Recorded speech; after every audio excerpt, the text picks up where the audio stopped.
Olá pessoal, meu nome é Thiago Tis do canal Graça e Conhecimento e hoje nós vamos falar sobre o mundo dos mortos. Isso mesmo, hoje vamos falar sobre o inferno, sobre o Sheol, sobre o Hades, nós vamos falar sobre um lugar para onde vão as pessoas após a morte. E logicamente isso gera muitas perguntas. Existe vida após a morte? Aonde as pessoas estão? Como elas estão? As pessoas que morem no Senhor, elas vão para o céu? Tudo isso a gente vai conferir no vídeo de hoje. Então eu quero convidar você a acompanhar esse conteúdo até o final. O texto que eu quero usar como base para a nossa meditação se encontra no Evangelho de Lucas, capítulo 16, do versículo 19 ao 31. Esse texto é uma história que Jesus está contando acerca do rico e do Lázaro. Sim, uma história.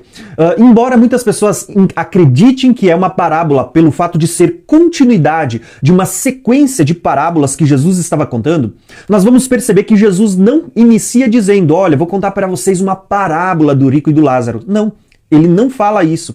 E uma regra que nos leva a entender que é muito mais do que uma parábola e sim uma história verídica, um fato que aconteceu, é porque Jesus ele vai citar nomes próprios, tais como Lázaro, Abraão, Moisés, nomes que em parábolas não são usados. Então, nós vamos ver aqui Jesus contando a história do rico e do Lázaro. E esse texto ele começa dizendo assim, ó: havia um homem rico, que se vestia de púrpura e linho fino e vivia no luxo todos os dias. Diante do seu portão, fora deixado um mendigo chamado Lázaro, coberto de chagas. Este ansiava comer o que caía da mesa do rico. Em vez disso, os cães vinham lamber as suas feridas. Chegou o dia em que o mendigo morreu, e os anjos o levaram para junto de Abraão. O rico também morreu e foi sepultado. No Hades, onde estava sendo atormentado, ele olhou para cima e viu Abraão ao longe, com Lázaro ao seu lado. Então chamou: Pai Abraão, tem misericórdia de mim e manda Lázaro que molhe a ponta do dedo na água e refresque a minha língua, porque estou sofrendo muito neste fogo. Mas Abraão respondeu: Filho, lembre-se de que durante a sua vida você recebeu coisas boas, enquanto Lázaro recebeu coisas más. Agora, porém, ele está sendo consolado aqui e você está em sofrimento. E além disso, entre nós e vocês há um grande abismo, de forma que os que desejam passar do nosso lado para o seu ou do seu lado para o nosso não conseguem. Ele respondeu: Então eu lhe suplico, Pai, manda Lázaro ir à casa do meu pai, pois tenho 5 irmãos. Deixe que ele os avise, a fim de que eles não venham também para este lugar de tormento. Abraão respondeu: Eles têm Moisés e os profetas, que os ouçam. Não, pai Abraão, disse eles, mas se alguém dentre os mortos fosse até eles, eles se arrependeriam. Abraão respondeu: Se não ouvem a Moisés e aos profetas, tampouco se deixarão convencer, ainda que ressuscite alguém dentre os mortos. Então, nós acabamos de ler aqui a história do rico e do Lázaro. E quando nós lemos essa história, ela é preciosa e rica em informações. Por exemplo, muitas pessoas se questionam: há vida após a morte? Ou as pessoas deixam de existir? Tá? Como muitos têm ensinado. A verdade é que sim, as pessoas continuam existindo após a morte. Nós vamos perceber por esse texto que tanto o Lázaro, quando morreu, ele foi levado pelos anjos, como o rico que foi sepultado, os dois continuaram existindo. Tá? Então, para muitas pessoas que creem que num aniquilacionismo, que a alma deixa de existir, que o espírito cessa após a morte, isso está completamente desalinhado com as Escrituras. Mas a questão é que esse texto ele vai nos ajudar a combater muitos outros ensinos errôneos que surgem no meio da igreja. Por exemplo, quando as pessoas morrem, as almas dos que morreram, elas estão dormindo ou estão acordadas, estão conscientes? Essa é outra questão que muitas vezes tem sido ensinada errada. E quando a gente olha aqui, nós vamos perceber que eles estavam conscientes. Por exemplo, quando nós olhamos para o rico, nós vamos perceber que ele tinha plena consciência. Ele estava sendo atormentado, sentia sede, ele conversava ao ponto de clamar: Pai Abraão, pede para que Lázaro molhe a ponta do dedo na água e refresque a minha língua. Ele estava consciente. Em nenhum momento fala de alguém dormindo, de sono da alma, como algumas pessoas ensinam. Então, nós vamos perceber que a própria palavra de Deus, ela vai nos ajudar a trazer luz para combater muitos ensinos que têm sido difundidos de maneira errada. Porém, o foco desse estudo hoje, na verdade, é para falarmos sobre o mundo dos mortos. E para falarmos do mundo dos mortos, eu quero aqui, antes de começar a entrar na parte de onde fica o mundo dos mortos, como ele é, qual é a divisão, eu quero falar um pouquinho da etimologia da palavra que nós vamos encontrar frequentemente traduzida nas nossas Bíblias. Geralmente, quando nós lemos as versões mais antigas, nós vamos encontrar tanto no Velho Testamento como no Novo Testamento a palavra inferno, que vem do latim e que significa lugares inferiores. Porém, quando nós olhamos para os originais, nós vamos encontrar mais do que uma palavra sendo traduzida como inferno. Por exemplo, no Velho Testamento nós vamos encontrar no hebraico a palavra Sheol. No Novo Testamento nós vamos encontrar no grego a palavra Hades, ou Geena, ou ainda Tártaro. Então nós temos mais do que uma palavra que tem sido traduzido, na maioria das vezes, para nós como inferno. E por ser mais do que uma palavra, muitas vezes o significado que cada uma delas carrega é diferente uma das outras. Mas para nós foram traduzidas como inferno. Então, quando a gente volta ao original, a gente consegue trazer um entendimento correto desses assuntos.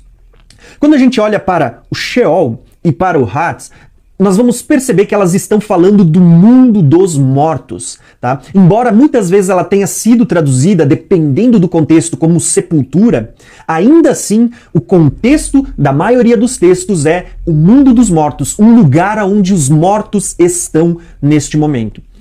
Até porque nós temos palavras específicas, tanto no Velho Testamento como no Novo, que servem para falar do sepulcro, da tumba, do túmulo, aonde as pessoas eram enterradas. Tá? No Velho Testamento nós vamos ter a palavra Keber, e no Novo Testamento nós vamos ter a palavra Tafos, que elas significam sepulcro, tumba, túmulo.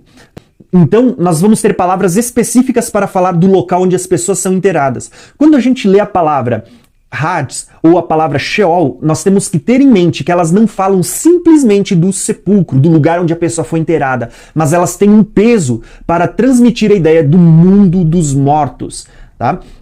Então, nós tínhamos a ideia sendo transmitida no Velho Testamento de que o mundo dos mortos ele ficava nas regiões inferiores, no centro, no coração da terra. Essa sempre foi a ideia no Velho e no Novo Testamento. E por isso que tem sido traduzida para nós por inferno, porque inferno significa regiões inferiores. Porém, diferente do que nós temos em mente sobre inferno como sendo um lugar onde as pessoas estão sendo atormentadas, onde tem o diabo, onde tem demônios ali espetando as pessoas, o inferno ele não é simplesmente um lugar de tormento, embora haja um compartimento onde as pessoas estão sendo atormentadas. A verdade é que o inferno, o lugar dos mortos, não trata só dos ímpios, só daqueles que morreram afastados de Deus. Mas o inferno, o mundo dos mortos, nós vamos perceber pela leitura que nós vamos fazer, que o mundo dos mortos ele compreende tanto os ímpios que morreram afastados do Senhor, como também os santos, aqueles que morreram tendo crido e aceitado, tendo andado em fidelidade ao Senhor. Por isso, eu quero que vocês prestem atenção no texto que nós lemos sobre o rico e o Lázaro, porque eles vão revelar para nós pelo menos 3 lugares distintos nos quais estão dividido o inferno, o Hades, o Sheol, o mundo dos mortos.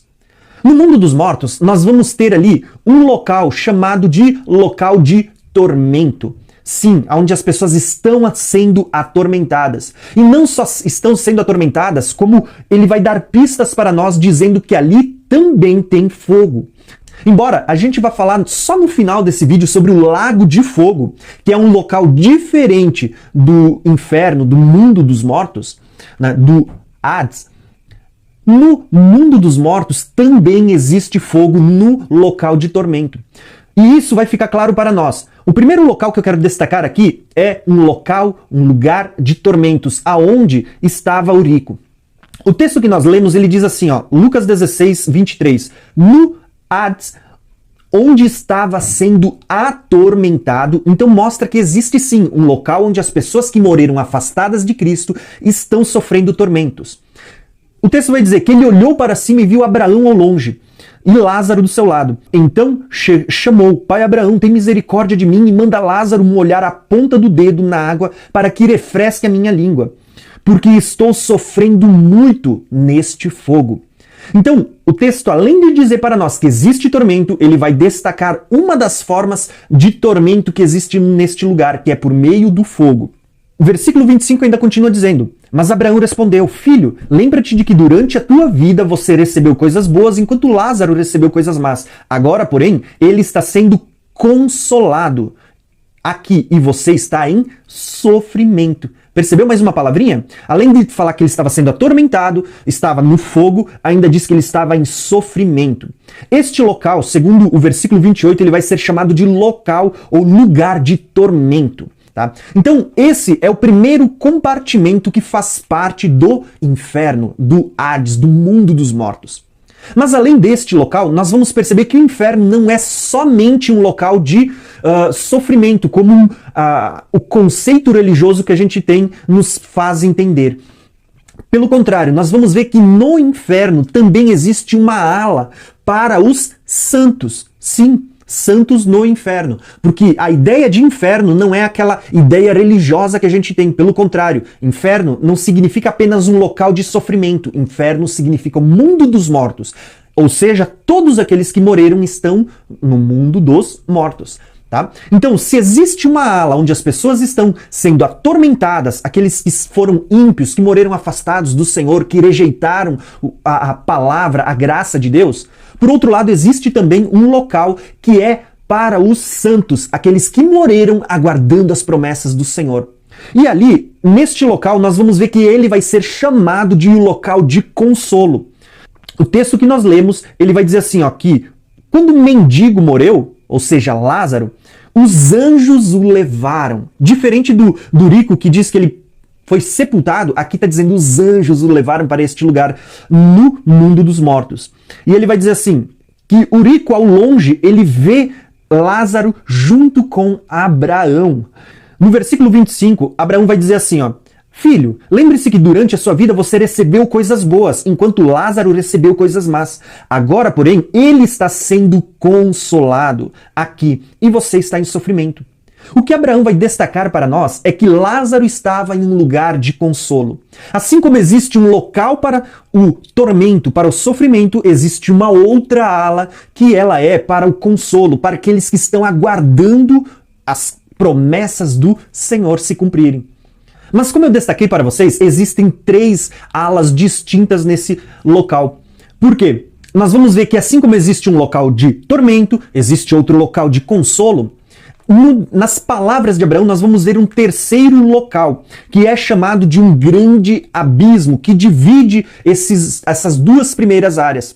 Por exemplo, no versículo 26 vai estar escrito o seguinte: Além disso, entre vocês e nós há um grande abismo, de forma que quem deseja passar do nosso lado para o seu ou do seu lado para o nosso não consegue. E este abismo é o local onde estão os anjos que desobedeceram a Deus, que não guardaram o seu principado, o seu estado original, antes se corromperam e foram desobedientes. A Bíblia diz que eles estão encerados neste lugar, acorrentados com correntes eternas, aguardando o dia do juízo do Senhor, porque eles também serão julgados.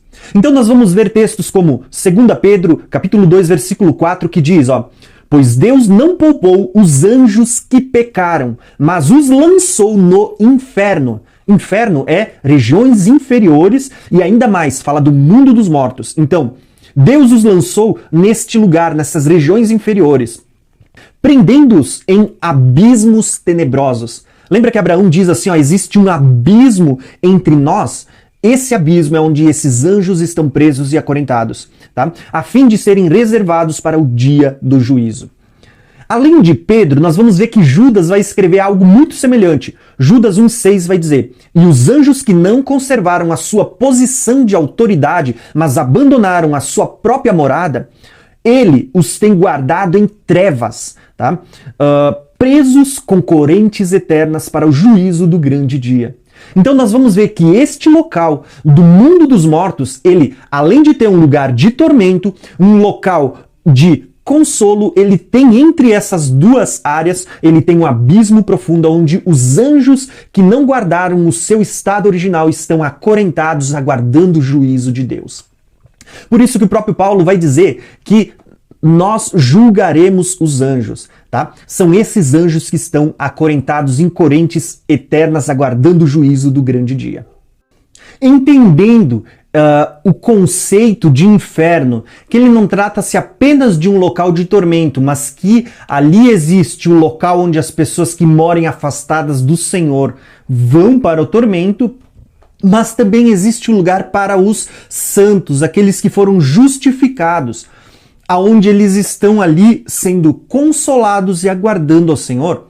Nós vamos entender que Cristo, quando ele morreu, ele também foi ao mundo dos mortos. Sim, nos 3 dias em que Jesus esteve morto, ele esteve no inferno, ele esteve no Hades, no mundo dos mortos. Embora muitas pessoas, até grandes pregadores, eles afirmem que quando Jesus morreu, ele subiu ao céu, a verdade é que os textos bíblicos eles vão nos mostrar justamente ao contrário, que Jesus esteve por 3 dias no inferno, no centro da terra. Tá? Então eu quero ler aqui alguns textos só para vocês entenderem isso. Quando nós lemos o livro de Atos dos Apóstolos, capítulo 2, nós vamos ter ali um belo discurso do versículo 22 até o 36, se não me falha a memória, falando sobre a morte e ressurreição de Jesus. Mas eu quero dar destaque apenas para 2 versículos. O versículo 24 e o 27, que vai dizer o seguinte. O versículo 24 ele vai dizer: mas Deus o ressuscitou dentre os mortos, rompendo o laço da morte, porque era impossível que a morte o retivesse. Perceberam? Jesus estava no laço da morte, mas Deus, ele o ressuscitou dentre os mortos, rompendo o laço da morte, porque era impossível que a morte o retivesse. Por que era impossível que a morte retivesse a Cristo? Porque o poder da morte é o pecado e Cristo não tinha pecados. A morte não podia reter a Jesus. Porém, o versículo 27 ele vai dar uma pista para nós entendermos de onde Jesus esteve durante os 3 dias em que esteve morto. O versículo 27 vai dizer assim, ó: pois não deixará a minha alma no inferno, no Hades, no Sheol, tá? Nem permitirá que o teu santo veja a corrupção. O que o autor está dizendo é que Deus não permitiria que o seu ungido permanecesse no inferno. Sim, Jesus esteve no inferno durante o período da sua morte, os 3 dias em que esteve morto. Essa questão de que Jesus esteve 3 dias no inferno durante o período em que ele esteve morto vai ser confirmada pelas próprias palavras de Jesus. Jesus, em Mateus 12:38, quando era questionado e lhe pediam um sinal, Jesus vai dizer o seguinte, ó: uma geração má e adúltera pede um sinal, porém não lhe será dado outro sinal senão o sinal do profeta Jonas. Pois, como Jonas esteve 3 dias e 3 noites no ventre da baleia, né, no ventre do peixe, essa é a tradução mais correta, assim estará o Filho do Homem 3 dias e 3 noites no seio da terra. Tá? Para quem diz que Jesus esteve no céu nos 3 dias que ele esteve morto, tá? Esse contexto não é bíblico. Pelo contrário, ele esteve no seio da terra. E nós vamos entender que o seio da terra fala de inferno, regiões inferiores, mundo dos mortos. Mas para a gente entender melhor e a gente confirmar esse entendimento, Jesus citou o profeta Jonas. A gente só precisa voltar ao livro de Jonas. Jonas, capítulo 1, versículo 17, começa a narrar esse fato que Jesus citou, o sinal de Jonas. Jonas 1,17 vai dizer: preparou, pois, o Senhor um grande peixe para que tragasse a Jonas. E esteve Jonas 3 dias e 3 noites nas entranhas, no ventre do peixe. Porém, olha o que continua sendo relatado no capítulo 2. E orou Jonas ao Senhor, o seu Deus, da entranha dos peixes do peixe e disse: na minha angústia clamei ao Senhor, e ele me respondeu no ventre do inferno. Tá? No ventre do inferno eu gritei. Essa palavra inferno é Sheol, fala do mundo dos mortos, tá?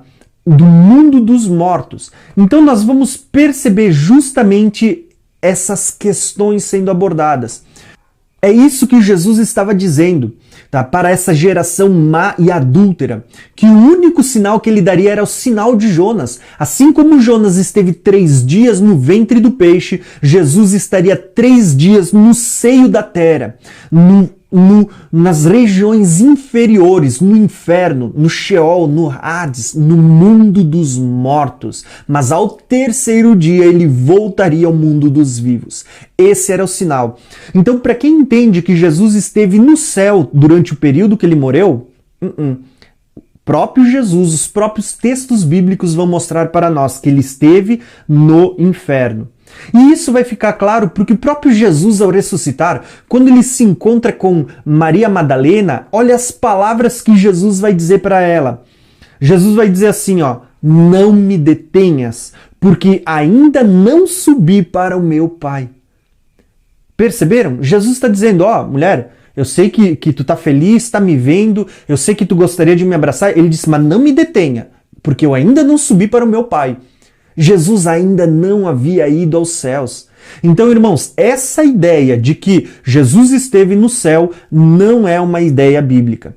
Eu sei que muitas pessoas vão abordar isso porque Jesus, ao expirar na cruz, ele disse, Pai, eu te entrego o meu espírito.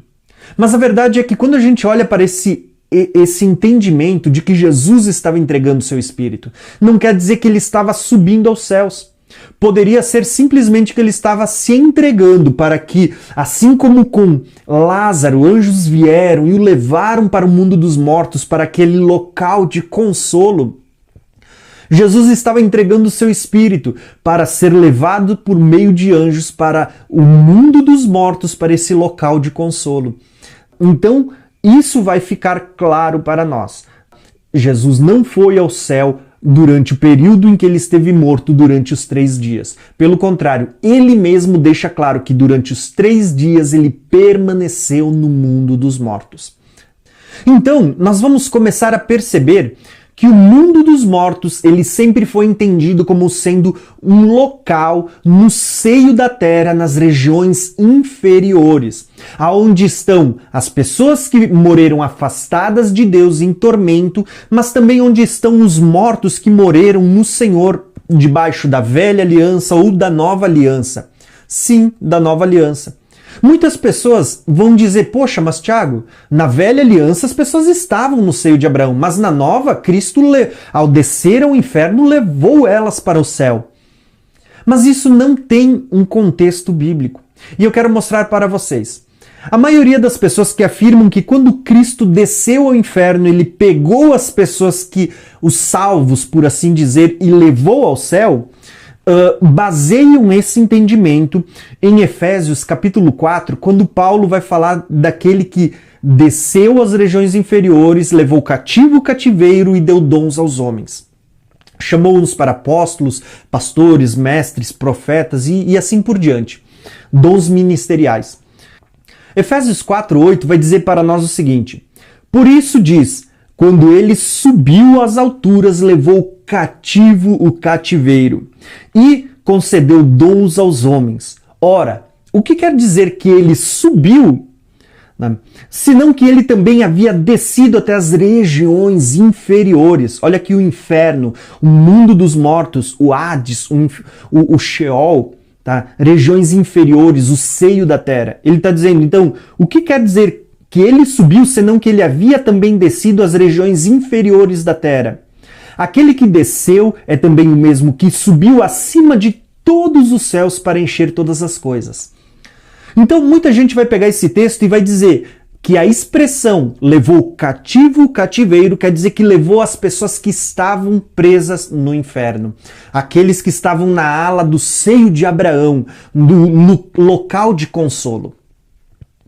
Mas será que é isso realmente que o texto quer dizer? Então, vamos ver. Sempre que nós encontramos expressões como esta, por isso diz, quem é que diz? Quem é que disse essas palavras originalmente? A gente tem que procurar quem disse elas. Geralmente está nos profetas, ou nos salmos, ou na lei. Em algum lugar está, em algum lugar foi dito. E esse texto em questão está lá no Salmo 68, versículo 18, que diz assim, ó: subistes às alturas, levastes cativo o cativeiro e recebestes homens por dádiva, até mesmo rebeldes, para que o Senhor Deus habitasse no meio deles. Tá? Então está dizendo, ele subiu às alturas e levou cativo o cativeiro. Mas o que realmente significa isso? A gente vai perceber nos próximos versículos. Olha só o que diz o texto. Versículo 19. Bendito seja o Senhor que de dia a dia leva o nosso fardo. O Deus da nossa salvação. O nosso Deus é um Deus libertador. Olha a palavra aqui, ó. É um Deus libertador. Com Deus, o nosso Senhor, está o escaparmos da morte. Então, levar cativo o cativeiro está ligado a esse Deus libertador e com ele está o escaparmos da morte. Quando é que as pessoas vão escapar da morte? Na ressurreição dos mortos. Então, quando o texto diz que ele levou cativo o cativeiro, não está dizendo que ele pegou as pessoas que estavam no seio de Abraão e levou para o céu. Não é isso. Quando o texto diz que ele levou cativo o cativeiro, está dizendo que Cristo, ele levou consigo o poder da morte. A morte já não tem mais poder. E é por isso que nós vamos entender que com ele está o poder para escaparmos da morte. E quando Cristo ressuscitou, ele disse que ele era a primícia dos que dormem. Quando ele voltar, nós ressuscitaremos com ele. O poder para escaparmos da morte, do mundo dos mortos. Mas isso só vai se cumprir na ressurreição do último dia. Tá? Então não significa que as pessoas foram levadas ao céu. Até porque existem textos dizendo que ninguém subiu ao céu senão aquele que de lá desceu. E como é que a gente pode entender que realmente essa expressão levar cativo o cativeiro não fala de levar pessoas do mundo dos mortos para o céu, mas fala de ter o poder e autoridade sobre o mundo dos mortos? Porque o próprio Jesus vai dizer isso ao aparecer para João no livro de Apocalipse. Olha só o que diz lá. Ao vê-lo cair aos seus pés como morto. É João. Porém, ele pôs sobre mim a sua mão direita, dizendo: não tenha medo, eu sou o primeiro e o último, aquele que vive. Ele diz, eu estive morto, ou seja, ele esteve no mundo dos mortos durante 3 dias. Ele diz, eu estive morto, mas eis que estou vivo para todo sempre e tenho a chave. Olha essa expressão linda. Eu tenho a chave da morte e do inferno. Jesus estava dizendo, eu tenho a chave da morte e do mundo dos mortos. Tá?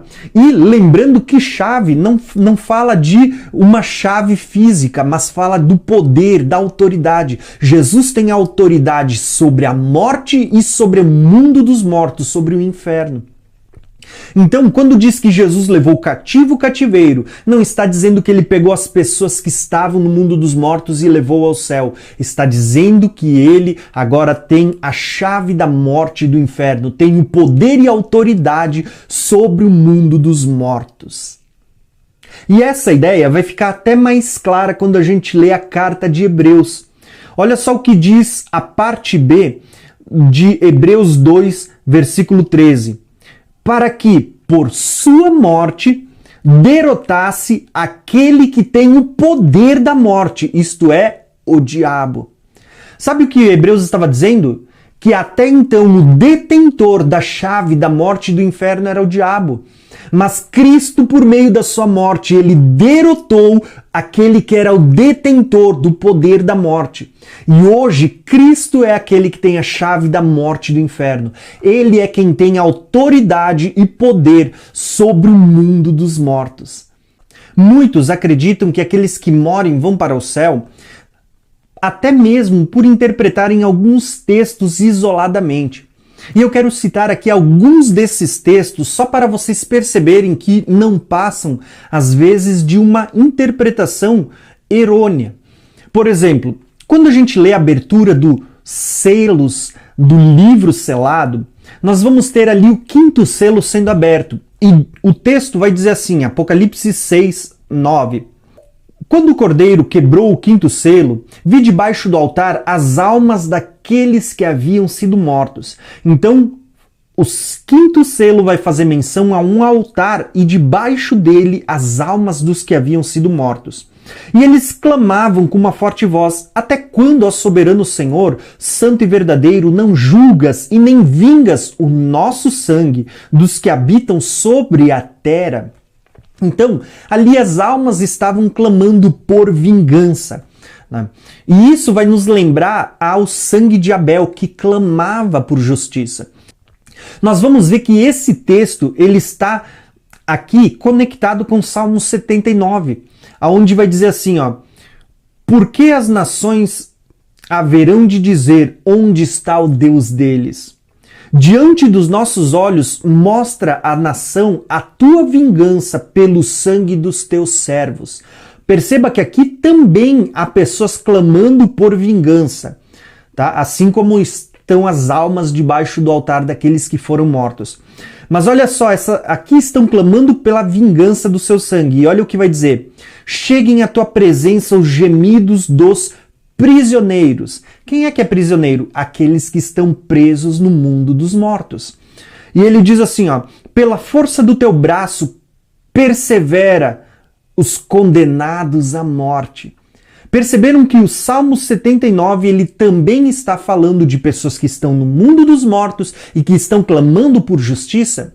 São esses mesmos que estão aqui em Apocalipse 6 debaixo de um altar clamando por justiça. O problema é que muitas pessoas associam esse altar ao altar que vai aparecer em Apocalipse 8. Um altar de ouro de incenso que está diante do trono de Deus.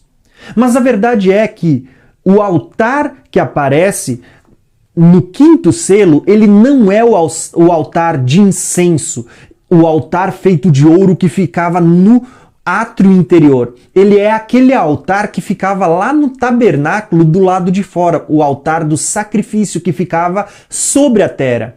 Tá? E embaixo do altar, na terra, João está dizendo: eu estava vendo as almas daqueles que foram mortos, debaixo do altar, na terra.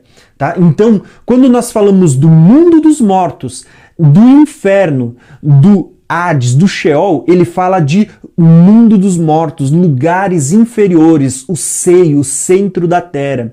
E o altar que está sendo citado aqui é aquele altar de sacrifício que estava sobre a terra, no átrio exterior, aonde debaixo dele João estava vendo os mortos clamarem. Na terra, não fala do céu, tá?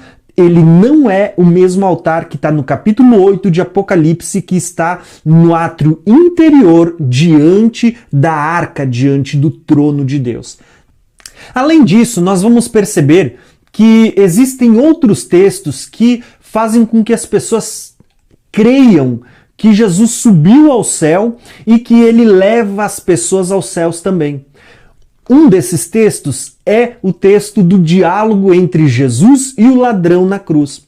Porque o ladrão ele vai pedir para Jesus o seguinte: Jesus, lembre-se de mim quando você vier no seu reino. E Jesus responde: em verdade lhe digo que hoje você estará comigo no paraíso. Esse é um texto que a gente tem que tomar muito cuidado, porque existem pelo menos 3 questões para a gente analisar. A primeira delas é o pedido do ladrão, que muitas vezes, dependendo da versão bíblica que você for ler, foi traduzido de forma errada. Por quê? Porque o ladrão ele vai pedir, Jesus, lembra-te de mim quando vier no teu reino. A palavra original é quando vier no teu reino. Mas algumas traduções vão dizer, lembra-te de mim quando entrar no teu reino. E a palavra ali não é entrar, é quando vier. Está falando da vinda de Jesus, da segunda vinda. E isso está muito atrelado ao toque da sétima trombeta, porque é na sétima trombeta que Cristo começa a reinar e ele vem. Tá? Então, o ladrão está pedindo, lembra-te de mim quando vier no teu reino. Isso fala da segunda vinda de Jesus. Mas além dessa questão no pedido do ladrão, nós temos mais duas questões na resposta de Jesus. Por quê? Porque Jesus vai responder, em verdade lhe digo que hoje você estará comigo no paraíso. Quais são as duas questões? A primeira delas é que essa palavra que hoje estarás comigo no paraíso, essa palavra que não existe no original. Ela foi colocada aí para dar sequência a uma frase, mas ela não existe nos textos originais. Então ele está dizendo, em verdade lhe digo hoje, você estará comigo no paraíso. Porém, aqui nós vamos ver a terceira questão desse texto, que no original também não existia vírgula. Então, na língua portuguesa, quando colocamos a vírgula, muitas vezes nós colocamos com base naquilo que parece fazer sentido para nós. E para nós foi colocado a vírgula antes do hoje, como se dissesse o seguinte, em verdade lhe digo, vírgula, hoje você estará comigo no paraíso. Dá uma ideia de que hoje o ladrão estaria no paraíso, no dia em que Cristo estava sendo crucificado. Mas, se você conversar com vários teólogos, você vai perceber que por não existir vírgula, a ideia poderia ter sido muito bem uma outra. Como, por exemplo, em vez de colocar a vírgula antes do hoje, você coloca depois. Muda completamente a ideia. Vai dizer assim, ó, em verdade eu lhe digo hoje. Jesus estava falando naquele dia. Você estará comigo no paraíso. E não quer dizer que era naquele dia, mas naquele era o dia em que Jesus estava falando. Em verdade eu te digo hoje. Você vai estar comigo no paraíso. Entende? Então não existia vírgula. E por não existir vírgula, a ideia transmitida para nós hoje também não é a mais correta. Por isso, quando a gente lê esse texto, a ideia que mais está coerente com o ensino das Escrituras seria o ladrão pedindo, Jesus, lembra-te de mim quando vier no teu reino. Fala de segunda vinda. E Jesus vai responder, em verdade eu te digo hoje, o dia que ele estava falando, você vai estar comigo no paraíso, você entrará comigo no paraíso. Ou seja, paraíso, ideia de milênio, tá? Por que eu falo que paraíso é ideia de milênio? Porque lá em Apocalipse nós vamos ver Jesus fazendo promessas. Ao vencedor dar-lhe-ei comer da árvore da vida que está no paraíso. Paraíso fala de milênio, tá? A restauração do Éden na Terra. Então essa é a ideia. Outro texto que também tem gerado dúvidas e as pessoas usam ele para alegar que quem morre vai para o céu, é justamente as palavras do apóstolo Paulo, quando ele diz que ele conhece um homem que se no corpo ou fora do corpo ele não sabe, mas que foi levado ao terceiro céu. E esse texto a gente sabe que ele estava falando dele mesmo. Mas ele vai dizer assim, se é necessário que eu me glorie, ainda que não seja conveniente, vou falar a respeito de visões e de apocalipse, de revelações do Senhor. Ou seja, não foi só João que recebeu um apocalipse, uma revelação de Deus. Paulo também recebeu, mas ele chama isso de coisas inefáveis que ele não podia contar. Então ele vai dizer, Paulo recebeu esse apocalipse, essa revelação do Senhor, e ele diz, conheço um homem que em Cristo há 14 anos foi arrebatado ao terceiro céu. Lembra que João diz, eu fui arrebatado em espírito? Paulo também foi. Ele também recebeu a revelação, o apocalipse do Senhor. E ele diz, se isso foi no corpo ou fora do corpo, eu não sei, Deus o sabe. E sei que esse homem, se no corpo ou fora do corpo, não sei, Deus o sabe, foi arrebatado ao paraíso e ouviu palavras indizíveis, inefáveis, que ao homem nenhum tem permissão de repetir. O que esse texto está dizendo é que Paulo também recebeu visões e o apocalipse do Senhor, a revelação do Senhor, que ele foi arrebatado ao terceiro céu e foi arrebatado, levado até o paraíso. Mas paraíso não fala simplesmente de local, fala também de reino, o reino milenar do Senhor. Paulo foi arrebatado para ver aquele momento do reino milenar. Assim como João, ele diz, eu fui arrebatado ao dia do Senhor. Ele não foi arrebatado só para o céu, ele foi arrebatado para um dia específico, para ver como vai ser o dia do Senhor. E por isso ele traz tantas revelações no Apocalipse.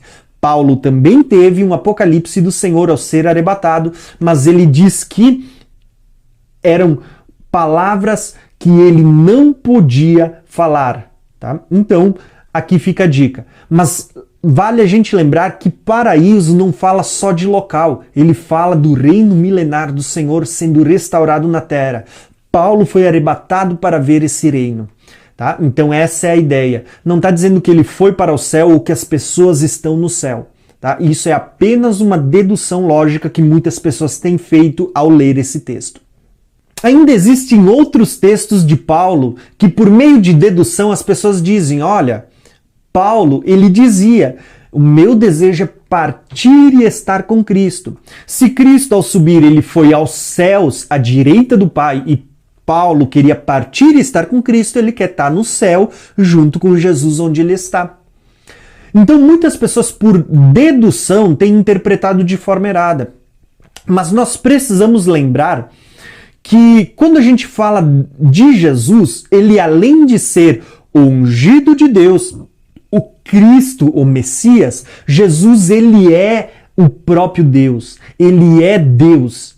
E sendo Deus, ele tem atributos divinos tais como onipotência, todo poder, onisciência, que é todo conhecimento, e onipresença, poder de estar em todos os lugares ao mesmo tempo. Assim como Cristo está à destra do Pai, ele também está conosco. A Bíblia diz que onde se reunirem 2 ou 3, ele está ali no nosso meio. Tá? Ele saiu da direita do Pai para estar no nosso meio? Não, isso é onipresença, poder estar em mais do que um lugar ao mesmo tempo. Só que assim como Cristo está nos céus, está no meio da sua igreja, nós vamos ver que Cristo também está no inferno. Sim, lembrando que inferno nós estamos falando de mundo dos mortos. Cristo também está lá. Ele também consegue, na sua onipresença, estar em todos os lugares ao mesmo tempo. E nós vamos ter textos bíblicos que vão mostrar isso. Olha o que o salmista diz no Salmo 139. Ele diz assim, ó, para onde me ausentarei do teu espírito? Olha a onipresença de Deus. Para onde eu fugirei da tua face? Se subo aos céus, lá estás. Olha Cristo à destra do Pai. Se eu subo aos céus, lá estás. Se eu faço a minha cama fala de sono, de estar dormindo, fala de morte, tá? Se eu faço a minha cama no mais profundo abismo, a palavra Sheol, abismo, mundo dos mortos, se eu fizer minha cama no mundo dos mortos, lá também estás, tá? Então ele está deixando claro, ele está no céu, ele está entre a igreja, onde estiverem 2 ou 3 reunidos, mas ele também está lá, no mundo dos mortos, com aqueles que estão sendo consolados enquanto aguardam o cumprimento da promessa da ressurreição dos mortos. Por isso, irmãos, nós precisamos entender com clareza esse assunto do mundo dos mortos, né, do Hades, do Sheol. Por isso, irmãos, nós precisamos entender com clareza esse assunto do mundo dos mortos, né, do Hades, do Sheol. Por quê? Porque quando a gente entende isso, vai ficar muito mais claro as promessas de ressurreição que Cristo deu para a sua igreja. Por exemplo, um dos textos que tem sido interpretado erroneamente, de forma grotesca no meio da igreja. Você já deve ter ouvido esse texto sendo citado fora de contexto. Mateus 16, 18. As portas do inferno não prevalecerão contra a minha igreja, contra a igreja. A maioria das pessoas tem empregado esse texto no sentido de que o inferno, né, o diabo, os seus demônios, eles não prevalecerão contra a igreja quando eles derem as suas investidas, os seus ataques, quando os principados e potestades se levantarem contra a igreja, eles não prevalecerão contra a igreja. Mas não é isso que o texto está dizendo. O que o texto está dizendo é que o inferno, o mundo dos mortos, ele não prevalecerá contra a igreja do Senhor. Ele não conseguirá manter os mortos ali para sempre. As portas do inferno um dia vão se abrir e vão entregar os seus mortos. Aqueles que morreram em Cristo, eles vão ressuscitar. Então, o inferno não poderá conter os mortos ali para sempre, tá? É isso que Jesus estava dizendo quando ele diz que as portas do inferno não prevalecerão contra a igreja. Elas não vão conter a igreja para sempre ali. Aqueles que hoje morrem vão para o mundo dos mortos. Aqueles que morrem no Senhor para o lugar de consolo, mas vão para o mundo dos mortos. Mas o inferno não prevalecerá contra a igreja, porque vai chegar o momento em que essas portas se abrirão e a igreja voltará à vida. E aí se encontra a promessa de ressurreição. Por isso que Jesus diz, ele é aquele que tem a chave para abrir essa porta. Ele é quem tem o poder para fazer com que nós escapemos da morte, e isso vai acontecer no dia da ressurreição dos mortos. E olha só como existem textos que vão mostrar isso para nós. 1 Coríntios 15 é o capítulo da ressurreição dos mortos, e Paulo vai declarar o seguinte: eis que vos digo um mistério. Na verdade, nem todos dormiremos, nem todos vamos morrer, mas todos seremos transformados. Num momento, num abrir e fechar de olho, ao som da última trombeta, porque a trombeta soará e os mortos ressuscitarão, incorruptíveis, e nós seremos transformados. Porque convém que isto que é corruptível se revista de incorruptibilidade, o que é mortal se revista de imortalidade, e quando isso que é corruptível se revestir de incorruptibilidade, e isso que é mortal se revestir de imortalidade, olha só o que o texto vai dizer para nós. Então se cumprirá o que está escrito. Paulo, até aqui ele estava falando o quê? Do dia da ressurreição dos mortos, que acontecerá ao som da última trombeta, tá? No dia da vinda de Jesus. E Paulo ele está dizendo, ó, que vai se cumprir nesse dia as palavras. Que palavras? Ele vai dizer, tragada foi, ó morte, pela vitória. Onde está, ó morte, o teu aguilhão? Onde está, ó inferno? Onde está, ó mundo dos mortos, a tua vitória? Por quê? Porque esse é o dia em que as portas do inferno não prevalecerão contra a igreja. Elas não conseguirão manter a igreja aí, porque Cristo abrirá. Ele tem a chave da morte do inferno. Ele abrirá o inferno para que o inferno entregue os seus mortos, entregue os santos, aqueles que morreram e estão lá no seio de Abraão, recebendo consolo. Eles serão entregues, eles ressuscitarão. Tá? Então é isso que vai acontecer. E aí a gente tem vários outros textos, o próprio texto do arrebatamento, né? Onde ele diz, dizemos a vocês pela palavra do Senhor, que nós os que ficarmos vivos não precederemos os que dormem, aqueles que morreram, aqueles que estão no mundo dos mortos. Ele diz, porque o mesmo Senhor ele vai descer do céu com alarido, com a voz do arcanjo, com o som da trombeta de Deus, e os que morreram em Cristo, veja bem que não são todos os mortos que vão sair do mundo dos mortos, que vão sair do inferno. São aqueles que morreram em Cristo, aqueles que estão no lugar de consolo. Os que morreram em Cristo ressuscitarão primeiro. Depois, os que ficarmos vivos seremos arrebatados para juntamente com Ele nas nuvens nos encontrarmos nos ares e assim estaremos para sempre com o Senhor. Irmãos, eu vou fazer uma pergunta para você. Se as pessoas, os que morreram em Cristo, já estão no céu, por que Jesus tem que vir do céu até as nuvens e esperar os mortos ressuscitarem ali embaixo e subirem para se encontrar com eles nas nuvens? Se eles já estão no céu, não vai fazer sentido essa afirmação, não é verdade? A verdade é que o mundo dos mortos, segundo todos os textos que nós vamos encontrar, a crença é que ele fica nas regiões inferiores no centro da Terra. Tá? E que quando Jesus voltar, tá, ele vai vir até determinada alturas nos céus e ele vai esperar que os mortos, né, que o inferno se abra e os mortos que morreram em Cristo ressuscitem. Tá? Então essa é a ideia. Tá? Não faz nenhum sentido nós dizermos que quem morre vai para o céu, porque Jesus não teria que vir do céu, ele teria que vir acompanhado e não ter vindo do céu e esperar os mortos saírem do inferno. Tá? Então nós vamos perceber isso. Então sim, nós podemos aqui, eu creio que já se direcionar para o final desse vídeo. Quando a gente olha para o inferno, como eu disse lá no princípio, existem 4 palavrinhas que são traduzidas para o inferno, mas que elas estão falando desse mundo dos mortos, que é Sheol, no hebraico, tá? No Velho Testamento, Hades, no Novo Testamento, que vem do grego.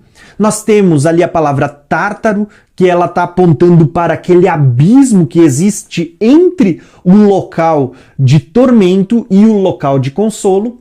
Mas nós temos ali uma 4ª palavrinha que, dependendo do contexto, ele também está sendo traduzido como inferno.